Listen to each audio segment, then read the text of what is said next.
साथियों नमस्कार। बहुत स्वागत है हमारे चैनल में। इस वीडियो के अंदर अभी हम लोग पंचायती राज व्यवस्था, ये काफ़ी ज़्यादा इम्पोर्टेंट टॉपिक है। तो इससे रिलेटेड महत्वपूर्ण एमसीक्यूज देखने वाले हैं जो आपके आने वाले एग्जाम से railway, SSC, MTS, police exam, BSF, CRPF और बिहार सिविल कोड के लिए काफ़ी इम्पोर्टेंट है। तो वीडियो पसंद आए तो प्लीज़ वीडियो को लाइक करें, अपने दोस्तों में शेयर करें और चैनल पर नए हैं सब्सक्राइब करके बेल आइकन प्रेस करें। चलिए शुरू करते हैं। देखिए यहाँ पर हमारा पहला क्वेश्चन दिया गया है, भारतीय संविधान के किस भाग में पंचायती राज से संबंधित प्रावधान दिया गया है।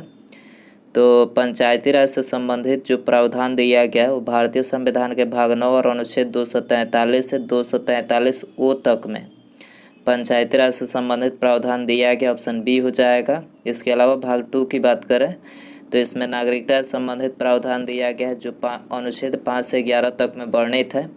भाग 10 की बात करें तो भाग 10 में अनुसूचित और जनजाति क्षेत्र का प्रावधान दिया गया है जो अनुच्छेद 244 से 244 ए तक में वर्णित है। भाग 11 की बात करें तो इसमें संघ और राज्य क्षेत्र के बीच संबंध, संघ और राज्य क्षेत्र के बीच संबंध जो कि अनुच्छेद 245 से 263 तक में वर्णित है। तो आपको याद रखना है। आगे बढ़ते हैं। अगला क्वेश्चन दिया गया है, क्वेश्चन नंबर 2 है, भारतीय संविधान के किस भाग में नगर पालिकाओं से संबंधित प्रावधान है। नगर पालिकाओं से संबंधित प्रावधान किस में दिया गया है।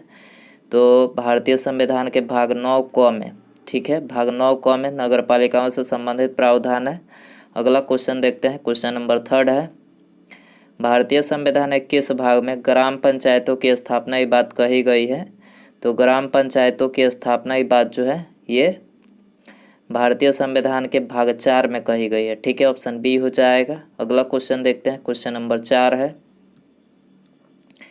भारतीय संविधान के निम्नलिखित अनुच्छेदों में से कौन सा अनुच्छेद राज्य सरकारों को ग्राम पंचायतों को संगठित करने का निर्देश देता है। ये कई बार एग्जाम में पूछा जा चुका है, वेरी इंपॉर्टेंट क्वेश्चन है ये। तो देखिए राज्य सरकारों को ग्राम पंचायतों को संगठित करने का निर्देश कौन सा अनुच्छेद देता है। तो ये देता है अनुच्छेद 40, ठीक है, याद रखना है आपको। अगला क्वेश्चन देखते हैं, क्वेश्चन नंबर 5 है, भारतीय संविधान की 11वीं अनुसूची में क्या सम्मिलित है। तो देखिए 11वीं अनुसूची में पंचायतों का कार्यक्रम, याद रखना है, पंचायतों का कार्यक्रम जो है इसमें सम्मिलित है, बी हो जाएगा। अगला क्वेश्चन देखते हैं, क्वेश्चन नंबर 6 है, पंचायती राज प्रणाली निम्नलिखित में से किस पर आधारित है।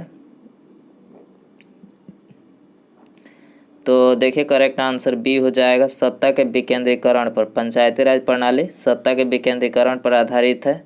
अगला क्वेश्चन देखते हैं, क्वेश्चन नंबर 7 है, पंचायती राज निम्नलिखित में से क्या प्रदान करता है। तो देखिए पंचायती राज जो है ये स्थानीय स्तर पर लोकतांत्रिक प्रशासन, स्थानीय स्तर पर लोकतांत्रिक प्रशासन जो है प्रदान करता है, बी हो जाएगा। अगला क्वेश्चन देखते हैं, क्वेश्चन नंबर 8 है, पंचायती राज का प्रधान लक्ष्य कौन सा है। प्रधान लक्ष्य कौन सा है। तो करेक्ट आंसर सी हो जाएगा, ग्रामवासियों में शक्ति का विकेंद्रीकरण। ग्रामवासियों में शक्ति का विकेंद्रीकरण जो है पंचायती राज का प्रधान लक्ष्य है। पंचायती राज का मुख्य उद्देश्य क्या है। तो देखिए इसका जो मुख्य उद्देश्य है वो है जनता को विकासमूलक प्रशासन में भागीदारी योग्य बनाना। जनता को विकासमूलक प्रशासन में भागीदारी योग्य बनाना जो है इसका मुख्य उद्देश्य है। अगला क्वेश्चन देखते हैं, 73वां संविधान संशोधन संबंधित है। तो करेक्ट आंसर सी हो जाएगा, पंचायती राज प्रणाली से। 73वां जो संशोधन है पंचायती राज से संबंधित है। भारत में निम्नलिखित में से किसके अंतर्गत पंचायती राज प्रणाली की व्यवस्था की गई है। तो पंचायती राज प्रणाली की व्यवस्था, करेक्ट आंसर सी हो जाएगा, नीति निर्देशक सिद्धांत के अंतर्गत, ठीक है, नीति निर्देशक सिद्धांत के अंतर्गत जो है ये पंचायती राज प्रणाली की भारत में व्यवस्था की गई है। किस संवैधानिक संशोधन द्वारा पंचायती राज संस्थाओं को संवैधानिक दर्जा दिया गया है, दर्जा प्रदान किया गया है।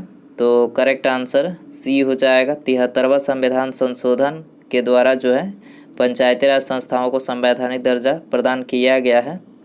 73वें संविधान संशोधन द्वारा संविधान में कौन सी अनुसूची जोड़ी गई। 73वें संविधान संशोधन के द्वारा संविधान में 11वीं अनुसूची जोड़ी गई थी, 11वीं, ऑप्शन सी हो जाएगा। 73वें संविधान संशोधन द्वारा 11वीं अनुसूची में पंचायती राज संस्थाओं को कितने कार्य सौंपे गए हैं? तो देखिए इसके जो है 29 कार्य सौंपे गए हैं। ठीक है, 29 कार्य सौंपे गए हैं। अगला देखते हैं, 73वें संविधान संशोधन के अनुसार पंचायती राज संस्थाओं में अध्यक्ष के कम से कम कितने पद महिलाओं के लिए आरक्षित किए गए हैं? तो महिलाओं के लिए 1/3 सीटें आरक्षित की गई है पंचायती राज में महिलाओं के लिए कम से कम। आगे बढ़ते हैं, 73वां संविधान संशोधन की विशेषता नहीं है। 73वें संविधान संशोधन की विशेषता नहीं है, तो महिलाओं के लिए 2/3 आरक्षण, ये जो इसकी विशेषता नहीं है। बाकी ये तीनों ग्राम सभा, प्रत्यक्ष निर्वाचन, पंचायती संस्थाओं को संवैधानिक दर्जा, तीनों यहाँ पर जो है इसकी विशेषता है। 73वें संविधान संशोधन द्वारा पंचायती राज संस्थाओं के लिए किस तरह के चुनाव का प्रावधान किया गया है? तो करेक्ट आंसर ये हो जाएगा प्रत्यक्ष और गुप्त मतदान। ठीक है, 73वें संविधान संशोधन द्वारा पंचायती राज संस्थाओं के लिए प्रत्यक्ष और गुप्त मतदान का प्रावधान किया गया है। अगला क्वेश्चन दिया गया है, पंचायत के विघटन के उपरांत कौन सी समय अवधि नए चुनाव कराने हेतु सत्य है? तो देखिए, यदि पंचायत का विघटन होता है तो नए चुनाव कराने हेतु जो समय अवधि निर्धारित की गई है 6 माह के अंदर है। ठीक है, सी हो जाएगा। पंचायती राज संस्थाओं के निर्वाचन के लिए उत्तरदायी है। निर्वाचन के लिए क्या उत्तरदायी है? राज्य निर्वाचन आयोग, बी हो जाएगा। 73वें संविधान संशोधन के अनुसार पंचायती राज संस्थाओं का कार्यकाल कितने वर्ष रखा गया है? तो देखिए इसका जो कार्यकाल रखा गया है 5 वर्ष, 5 वर्ष, डी हो जाएगा। भारत में पंचायती राज के प्रबल समर्थक कौन थे? तो देखिए इसके जो प्रबल समर्थक थे वो थे महात्मा गांधी जी, सिद्धराज ठट्टा, राजीव गांधी, तीनों यहाँ पर जो है पंचायती राज के प्रबल समर्थक थे, डी हो जाएगा। पंचायती राज संस्थाओं में महिलाओं तथा दुर्बल वर्गों के अधिक प्रतिनिधित्व के समर्थक कौन थे? तो करेक्ट आंसर डी हो जाएगा, राजीव गांधी जी थे। ठीक है, भारत में महिलाओं के लिए स्थान आरक्षित है, किस में है? पंचायती राज संस्थाओं में भारत में महिलाओं के लिए जो है स्थान आरक्षित है। भारत में पंचायती राज अधिनियम कब लागू हुआ था? भारत में पंचायती राज अधिनियम कब लागू हुआ था? करेक्ट आंसर ये हो जाएगा 24 अप्रैल 1993 को पंचायती राज अधिनियम लागू हुआ था। पंचायत के चुनाव कराने हेतु निर्णय किसके द्वारा लिया जाता है? तो पंचायत के चुनाव कराने हेतु निर्णय राज्य सरकार के द्वारा लिया जाता है। ठीक है, आंसर हो जाएगा बी। भारत में पंचायती राज का प्रारंभ किस वर्ष किया गया था? करेक्ट आंसर डी हो जाएगा, 1959 में जो है पंचायती राज का प्रारंभ किया गया था भारत में। भारत में सबसे पहले राजस्थान में पंचायती राज की स्थापना किस वर्ष हुई? तो राजस्थान में पंचायती राज की सबसे पहले जो है स्थापना 1959 में हुई थी। याद रखना है कब हुई थी, 1959, सी हो जाएगा। स्थानीय ग्रामीण शासन के रूप में पंचायती राज प्रणाली सर्वप्रथम क्रमानुसार अपनाई गई थी। तो क्रमानुसार सबसे पहले जो अपनाई गई थी राजस्थान में, राजस्थान के नागौर जिले में 1959 में अपनाई गई। उसके बाद जो है आंध्र प्रदेश के द्वारा। तो ऑप्शन डी यहाँ पर हो जाएगा। 2 अक्टूबर 1959 को भारत में पंचायती राज का शुभारंभ कहाँ पर किया गया? तो इसका आरंभ जो है नागौर जिले राजस्थान में, राजस्थान के नागौर जिले में 2 अक्टूबर 1959 को जो है प्रारंभ किया गया। ऑप्शन ए हो जाएगा। भारत के ग्रामीण क्षेत्र के सामाजिक एवं सांस्कृतिक उत्थान के लिए सामुदायिक विकास कार्यक्रम कब प्रारंभ किया गया था? तो करेक्ट आंसर सी हो जाएगा, 2 अक्टूबर 1952 को। आगे बढ़ते हैं, भारत सरकार द्वारा सामुदायिक विकास योजना की शुरुआत 2 अक्टूबर 1953 को, सामुदायिक विकास योजना की शुरुआत 2 अक्टूबर 1953 को, डी हो जाएगा। सामुदायिक विकास कार्यक्रम की असफलता का कारण क्या था? तो देखिए इसका जो असफलता का कारण है वो है अशिक्षा। ठीक है, डी हो जाएगा। अगला क्वेश्चन है, पंचायती राज की दृष्टि से महत्वपूर्ण प्रतिवेदन कौन सा है? तो महत्वपूर्ण प्रतिवेदन है बलवंत राय मेहता समिति प्रतिवेदन, बलवंत राय मेहता समिति प्रतिवेदन सी हो जाएगा। लोकतांत्रिक विकेंद्रीकरण का सुझाव किसने दिया था? करेक्ट आंसर हो जाएगा डी, बलवंत राय मेहता के द्वारा जो है लोकतांत्रिक विकेंद्रीकरण का सुझाव दिया गया। लोकतांत्रिक विकेंद्रीकरण की योजना प्रस्तुत करने वाली समिति कौन सी है? तो करेक्ट आंसर डी हो जाएगा, बलवंत राय मेहता समिति। लोकतांत्रिक विकेंद्रीकरण की योजना प्रस्तुत करने वाली समिति है बलवंत राय मेहता समिति। भारत में पंचायती राज की त्रिस्तरीय व्यवस्था का अनुमोदन किस समिति के द्वारा किया गया था?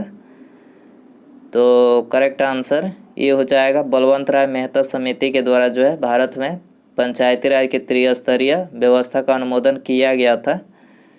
जिस समिति में लोकतांत्रिक विकेंद्रीकरण और पंचायती राज की सिफारिश की थी उसका सभापति कौन था? तो उसका सभापति था बलवंत राय मेहता। ठीक है, सी हो जाएगा। पंचायती राज से संबंधित निम्नलिखित कथनों में से कौन सा सत्य नहीं है? तो करेक्ट आंसर बी हो जाएगा। 73वां संशोधन 15 अगस्त 1993 से प्रभावी हुआ। तो देखिए ये गलत है।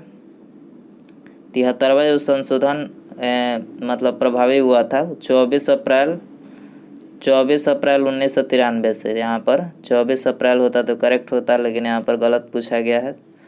और बाकी ये तीनों जो है इससे संबंधित है पंचायती राज से। पंचायत व्यवस्था भारतीय ग्रामीण जीवन युगों से एक अभिन्न अंग है। यह एक त्रिस्तरीय जैविकीय रूप से जुड़ी संरचना है। भारतीय संविधान का अनुच्छेद 243 जी उसके महत्व को बढ़ाता है। तो यहाँ पर ये तीनों उसके पंचायती राज से संबंधित है। दूसरा यहाँ पर नहीं है जो कि पूछा गया, आंसर हो जाएगा बी। आगे बढ़ते हैं।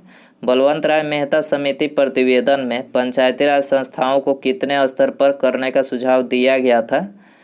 तो 3 स्तर पर करने का सुझाव दिया गया था बलवंत राय मेहता समिति प्रतिवेदन में। ठीक है, उसके बाद यहाँ पर हमारा अगला क्वेश्चन है, ये आप सभी के लिए क्वेश्चन रखते हैं। ठीक है, इसका आंसर आपको कमेंट में बताना है।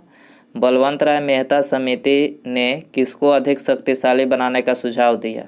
बलवंत राय मेहता समिति ने किसको अधिक शक्तिशाली बनाने का सुझाव दिया? ऑप्शन है ग्राम सभा, ग्राम पंचायत, पंचायत समिति या फिर जिला परिषद। सही आंसर कमेंट में बताएं। वीडियो पसंद आया हो तो प्लीज़ वीडियो को लाइक कर दें, अपने दोस्तों में शेयर कर दें। चैनल पर नया है तो चैनल को सब्सक्राइब करके बेल आइकन प्रेस करें। ठीक है, मिलते हैं अगले वीडियो में। नमस्कार, जय हिंद, जय भारत।